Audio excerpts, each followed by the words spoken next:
어제 등교 개학 일정 발표와 함께 온라인에서는 더운 여름에도 에어컨과 선풍기를 쓸 수 없다는 내용 등이 담긴 글들이 잇따라 올라오면서 논란이 됐는데요. 확인 결과 대부분 사실이 아니었습니다.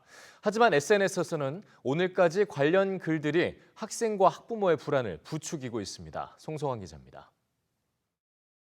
등교 계약 수칙이라며 인터넷 게시판과 SNS에서 퍼지고 있는 글입니다. 에어컨과 선풍기를 비롯해 공기청정기, 엘리베이터, 정수기를 모두 이용할 수 없다고 쓰여 있습니다. 확진자가 발생하면 모두 학교에서 대기해야 된다는 내용도 있습니다. 어제 정부의 등교 계약 방침 발표와 함께 이 같은 내용의 글들이 잇따라 올라오면서 논란이 됐습니다. 하지만 대부분 사실과 다르거나 확정되지 않은 내용들입니다. 지금까지 교육당국이 내린 지침엔 정수기와 엘리베이터는 더 자주 소독하라고 했을 뿐 이용을 아예 하지 말란 내용은 없습니다.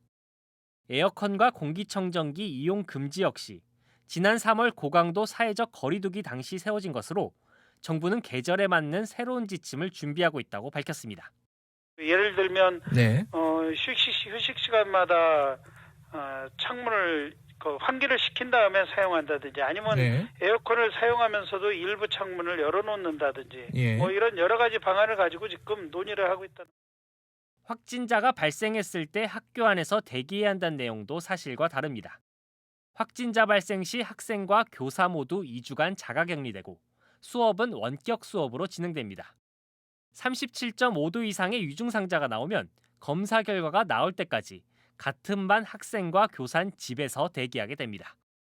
화장실 이용이 제한된다는 내용 역시 학생이 몰리는 걸 막기 위해 쉬는 시간을 학년과 학급별로 분산할 수 있다는 내용을 확대 해석한 걸로 보입니다. 등교 개학을 앞두고 학생과 학부모들의 우려가 큰 상황에서 잘못된 정보 확산을 막는 데 교육당국이 보다 적극적으로 나서야 한다는 지적이 나옵니다. EBS 뉴스 송성환입니다.